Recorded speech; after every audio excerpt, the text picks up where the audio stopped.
एक होती आजीबाई. तिची एक नात होती. दोघींनाही मांजरांची खूप खूप आवड होती.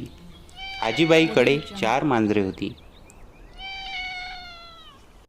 एकाचे नाव होते बोकोबा, दुसरा होता सोकोबा, तिसरा काळोबा आणि चौथा साळोबा.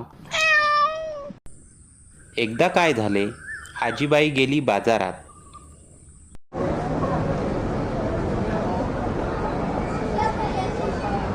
मांजरे होती घरात. आजीबाईने लोणी उंचावर ठेवले होते. ते मांजरांनी पाहिले होते. त्यांना लोणी मिळवायचे होते. उडी मारली तर आवाज होईल आणि सगळा बेत फुगट जाईल. मग बोकोबाने बोलावले सोकोबाला. सोकोबाने हाक मारली काळोबाला आणि साळोबाला.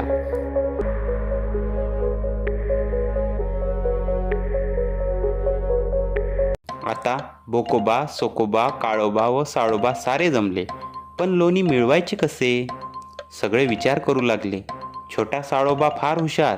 तो सांगू लागला, बोकोबा, आपण एकावर एक असे उभे राहू. झाले. बेत ठरला आणि बोकोबावर सोकोबा, सोकोबावर काळोबा, काळोबावर साळोबा अशी दहीहंडी तयार झाली.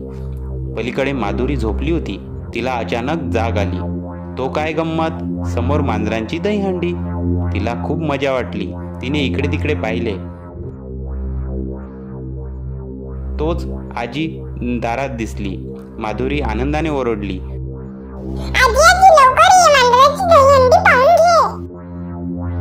मांजरे एकदम घाबरली आणि लोणी टाकून पळाली.